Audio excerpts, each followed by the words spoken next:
I'm Dr. Neeraja, Chief Fertility Specialist, Dr. Neeraja's Fertility and Gynec Center, KPHB 6th phase.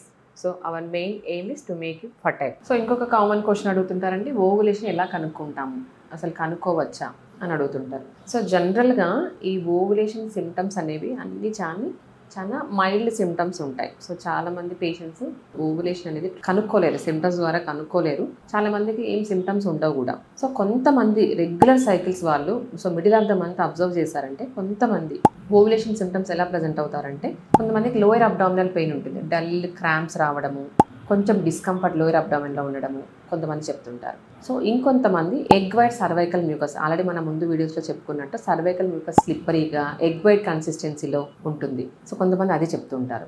ఇంకొంతమంది middle స్మర్స్ bleeding అంటాం. So just ovulation అప్పుడు ఆ egg follicle నుంచి egg rupture అవడం ద్వారా కొంచెం ఏదైనా దాన్ని అక్కడెక్కడన్నా చిన్న చిన్న క్యాపిలరీస్ ఉంటే అవి రప్చర్ అవడం వల్ల బ్లీడింగ్ వస్తుంది. సో కొంతమంది స్పాటింగ్ ప్రజెంట్ చేస్తూ ఉంటారు. ఈ స్పాటింగ్ కూడా ఒక సైన్ ఆఫ్ ఓవులేషన్ అనమాట. ఇంకొంతమంది సెక్స్ డ్రైవ్ లిబిడో, కొంతమందికి ఆ ఓవులేషన్ టైంలో కొంతమంది ఇంక్రీజ్ లిబిడో ఉంటుంది. సో ఇంకొంతమందికి బ్రెస్ట్ టెండర్నెస్ ఉండడము, అబ్డామినల్ బ్లోటింగ్, ఇవన్నీ కొన్ని మైల్డ్ సిమ్టమ్స్ అరౌండ్ ఓవులేషన్ టైంలో. కొంతమంది పేషెంట్స్ మాత్రం ఈ సిమ్టమ్స్ అని చెప్తూ ఉంటారు. సో ఇంకొంతమంది body temperature, basal body temperature కొంతమందికి పెరిగినట్టు అనిపిస్తూ ఉంటుంది. ఇది కూడా మైన్యూట్ 1 డిగ్రీనే ఉంటుంది కాబట్టి ఇది కూడా నెగ్లిజిబుల్ సిమ్టమ్. సో ఇవన్నీ common symptoms around the time of ovulation. Thank you.